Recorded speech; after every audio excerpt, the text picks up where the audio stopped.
the President's budget, Mr. Speaker. So but it I is don't the think President's budget, and it's a fact that 48,243,000 was allocated for the first district of Leyte because he is the cousin of the President, and 30 billion was given to the first district of Ilocos Norte, the son of the President, and it will not happen if they are not a political dynasty. Mr. Speaker, proposal, Eh Mr. bakit pa Speaker. po tayo nagpapasa ng batas kung pabayaan na lang natin yung mga tao? Bakit pa po kayo nagpanukala ng ganitong batas kung ang inyo palang prinsipyo ay pabayaan na lang kung sino yung iboto ng tao siyang manalo kahit magkakapatid, magkakamag-anak, magpipinsan, mag-asawa, mag-ama? Bakit pa kayo nag-sponsor ng bill Dahil ito? dahil apat na pong taon. Kahit Tama di ba? ba kayo naniniwala? Naniniwala po ako dahil ang Constitution po ang nagsasabi, Mr. Speaker. It's not even your decision, Mr. Speaker. It's not even the decision of Congressman Irice. It's not the decision of this representation. It is what the Constitution dictates. Okay, And that is what we're trying to provide, Mr. Speaker, Your Honor. Ang po yung definition is karapatan na binibigay sa atin, mandato na binibigay po sa atin ng ating Constitution kung paano po natin to bibigyang buhay itong anti-political But it should dynasty.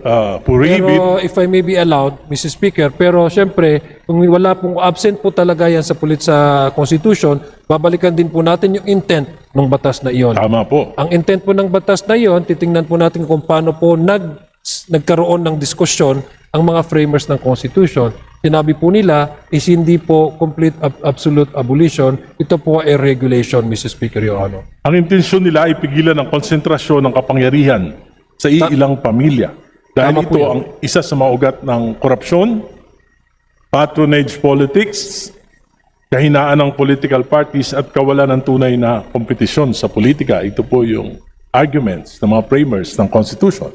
Tama po yun, Mr. Speaker. Ang layunin ng probisyong ito ay buksan ang politika sa mas maraming Pilipino, hindi upang institutionalize ang kapangyarihan ng mga political clan. Tama po? Tama po yun. Ngayon po, Ginoong Sponsor, ayon sa bersyon ng inyong committee, pinapayagan pa rin ang mga magkakamag-anak hanggang ikalawang antas ng consanguinity o affinity na sabay-sabay humawak ng posisyon sa gobyerno basta't magkakaibang antas o posisyon. Tama po ba yon? Tama po yun, Mr. Speaker. Halimbawa, isang miyembro ng pamilya ay pwedeng tumakbo, manalo sa posisyon ng national, for example, senador. Halimbawa, si Senador De La Cruz. Tama po ba yun? Tama po, Mr. Speaker. At Maaari din yung po siyang matalo. ang kanyang anak ay pwedeng tumakbo at manalo bilang gobernador, makaupo bilang gobernador. Pwede po yun? Pwede rin pong tumakbo at matalo. Hindi, pero pwedeng maupo. Pwede pong manalo at matalo. O nga po, pwede nga pong, pag nanalo, mauupo. Tama? Tama So po. sabay Pero sila. Tama po. Isang senador, isang governor. Tama? Tama Sabay po yun. sila. Pwede pong maging sabay, pwedeng hindi magsabay, pwedeng matalo yung isa Hindi sa nga po, kanila. kung mananalo, sabay sila, pwede. Kung yung frame of mind nyo po, ang gusto nyo Hindi pong po, yun ang frame. Ang tinatanong ko lang po, simple lang. Kung sabay silang manalo, sabay sila makakaupo. Tama? hypothetically, posible mangyari po. Mr. Yes. Speaker. At nangyayari po yan. Tama naman po, Mr. Speaker. Marami pong, may senador po, mayor, ang asawa. Tama po? Tama po. Yun, tama. At yung kanyang isang anak, pwedeng maging congressman sa District 1 ng kanilang probinsya. Tama rin po yun. So, tatlo na sila. Yung isa pong, yung asawa ng kanyang anak ay pwedeng tumakbo rin sa District 2 at manalo, makakaupo rin po. Posible rin po, Mr. Speaker. Apat na. Pero kung marapatin po. Hindi po. Ang tinatanong ko po, hypothetical to. Pwedeng apat. Okay. Di ba? O, pwedeng apat. Ngayon po, yung kanyang apo, tumakbo rin at nanalo bilang mayor nung capital town. Pwede pa rin po ba yun?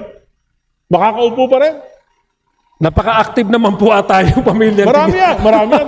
Marami yan dito sa Kongreso.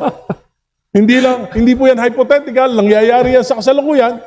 5, pwede sila. Pwede. Pwede rin po matalo. Pwedeng manalo, makakaupo pa rin. Ayon sa proposal ng batas na yan. Pwede po maging vice mayor nung kanyang apo, yung kanyang pinsan. Kung tatakbo po yung kapatid niya na sobrang active sa isang munisipyo, dahil mas active naman po yung kapatid na isang munisipyo, bawal na po yun. Kasi hindi po pwedeng... Hindi po, sinasabi ko po, yung pinsan niya, tumakbong vice mayor niya, pwede? Pwede naman po yun. Dahil second degree lang. At yung pinsan niya sa isang kapatid ng kanyang tatay, tumakbong konsyal, pwede pa rin pong manalo. At Macau po, tama po. Tama po. So 7 na sila. At yung asawa nung kanyang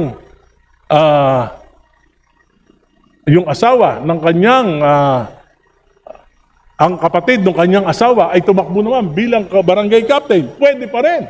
Tama po? Tama po. Pero pwede po ako mag-explain kasi puros lang kung tama o mali. Hindi, yun ang Hindi, inaako. Walo kung na, mamarapati. walo na. Kung I am asking mamarapati this po. question. This is Let me just a allow me- premise. This is just a premise at meron po tayong Okay, but let itatanong me pagkatapos. explain, Mr. Speaker. If my good Hindi po. friend, isa sa pinaka nirerespeto ko. Just a short, Ramadan po namin, pagbigyan mo na po ako mag-explain. Kung mamarapati po. All of these things are possible, Mr. Speaker. These are hypothetical. This can happen. This can be certain or it can be uncertain. But what is certain, Mr. Speaker, is we allow the people to vote. And that is the primordial consideration of this proposal, Mr. Bakit pa Speaker. po tayo nagpapasa ng batas kung pabayaan na lang natin yung mga tao?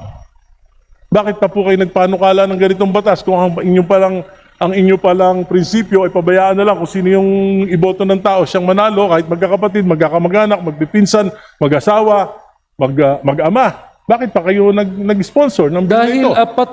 dahil apat na pong taon. Kahit Tama di ba kayo naniniwala? Naniniwala po ako dahil ang Constitution po ang nagsasabi, Mr. Speaker. It's not even your decision, Mr. Speaker. It's not even the decision of Congressman Irice. It's not the decision of this representation. It is what the Constitution dictates. Okay, okay. And that is what we're trying to provide, Mr. Speaker, Your Honor. Tama po, tama po. Naniniwala po ako sa sinabi nyo, pero sabi ko nga po, may certain parameters, yung mga framers ng Constitution. Dapat it will prevent the monopoly of power. Ngayon po, kung ikaw, gobernador, yung iyong pamangkin, vice governor, yung pinsan, bukal, yung iyong anak, mayor, yung isa mong pamangkin, vice mayor, yung isa mong pamangkin ay kapitan ng barangay. Tapos sa kabila naman, ang congressman, kapatid mo, sa kabilang distrito naman, ay yung iyong anak. Wala po bang monopoly of power doon? Mr. Hindi Speaker, po, yun po ang tanong ko. May monopoly ba of power doon o wala? no, because, Mr. Speaker, I'll give you the straight answer. Monopoly resides when the power to appoint resides and exercised by one person. That is monopoly. But we allow the people to vote. The primary reason is, again, the sovereignty of the people and the primacy of the right to vote under Section 1, Article 2.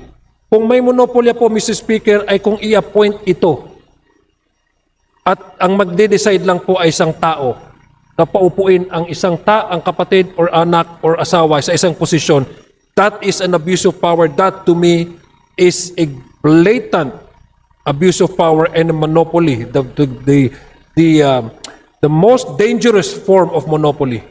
But this time, we present individuals to the voters and the voters vote.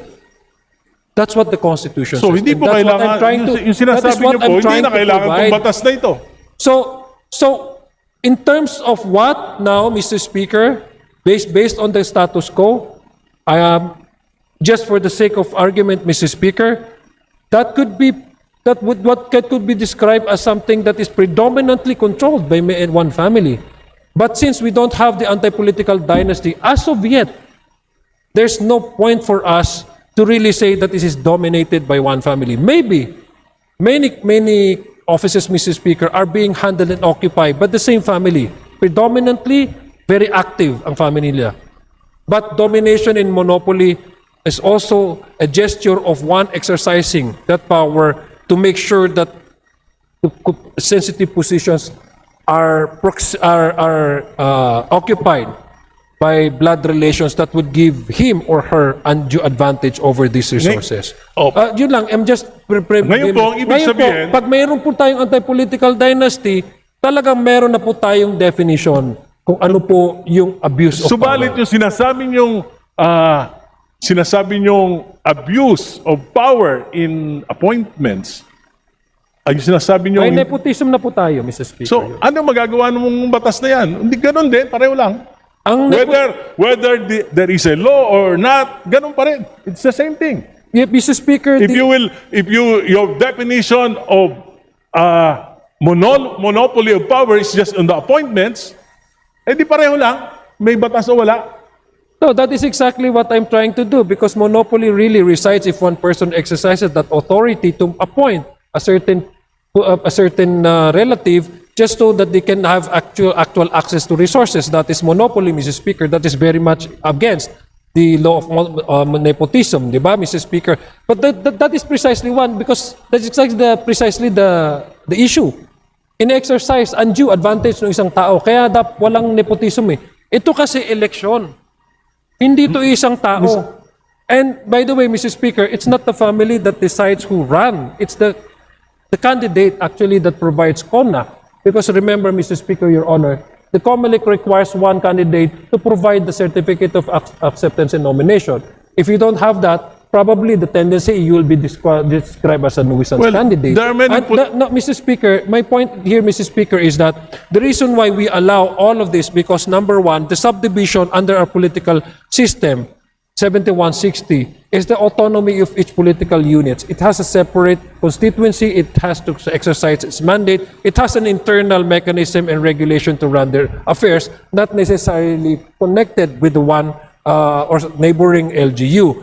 That's how the structure of our political units under the 1971 60, Mr. Speaker, of the Local Government Code. We also attach that in order that we can balance it out with the right to vote and the right to be voted upon. And I've mentioned earlier, Mr. Speaker, there are several bases, not only in the Constitution, Section 5 on the suffrage, Section 1, Article 1, but there are other treatises internationally which we are the party or signatory of this covenants, the civil and political rights, etc., stating, Mr. Speaker, that there shall be no abridging the right to vote and to be voted upon, Mr. Speaker, Your Honors.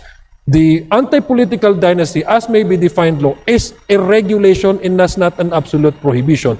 It is an exemption. So we are doing this, Mr. Speaker, in order to decongest the control of one family over one locality, Mr. Speaker, Your Honor, so that we can promote and uphold check and balances, which is the essential feature of a working Republican democratic country such as ours, Mr. Speaker, Your Honor. I don't think, it encourages the political families to engage more of their family members to run for public office. Anyway, Mr. Speaker, ang isa po sa mga pundasyon ng demokrasya ay check and balance. Naniniwala po ba kayo niya? Tama po yan, Mr. Speaker. Kung ang presidente po, ang kanyang pinsang buo ay speaker, at ang kanyang anak ay majority leader, nagkakaroon po ba ng check and balance? Unang-una po, yes po, dahil unang-una, ang magkakaiba-iba naman po ng jurisdiction, itong ihikatura, legislatura at ihikutibo. Pasensya na, hindi po ako Tagalog, Maranao po ako, kaya ihikutibo at legislatura, Mr. Speaker. Sa tingin niyo po ba yan ay hindi magdudulot ng pag-abuso? Wala naman po dahil may internal mechanism and arrangement po ang bawat institution na ito. For example, bigyan ko yung example, halimbawa, 2023, 2024, 2025, ang total allocation po ng 1st District of Leyte kay Speaker Martin Romualdez, nung siya ay Speaker, ay 48,243,911,000. Yan po ang total allocation sa loob ng 3 taon. Yung po ang pinakamahirap na probinsya, swerte na maka 3 bilyon, 4 na bilyon sa isang taon. Bakit nangyari ito? Bakit hindi equitable yung distribution pagdating kay Speaker Romualdez? Dahil siya ba ay pinsan ng presidente? Di po. Ako hindi ko nakikita ng ganyan dahil unang-una Ano po? po may proposal po ng National Expenditure Program. Ang National Expenditure Program ay naalat po nila ang kanilang budget sa bawat probinsya based on the recommendation ng Regional Development Corporation. Nandyan po yung wealth ng kanilang area. Nandyan po yung return taxes na kinakukuha. Nandyan po yung lahat po ng mga possible revenues na nakukuha at nabubuo para ibigay po sa share ng isang area na iyan. So, hindi ko po alam kung bakit ito magkakaroon ng issue ng check and balances dahil unang-una, magkaiba po ang institution, ang nag-approve naman po ang Kongreso at wala naman pong kinalaman dito ang ating Pangulo pagdating po sa pag-appreciate ng bawat distrito kung kailan o ano ang kanilang magiging Hindi po proyekto. bang Sa palagay ko po, that is far-fetched conclusion, Mr. Speaker. I Hindi po understand ba that they are, nag- Mr. Speaker, allow me first to address this question. I understand that there are members here who are more biased about this and they want to make this as something political.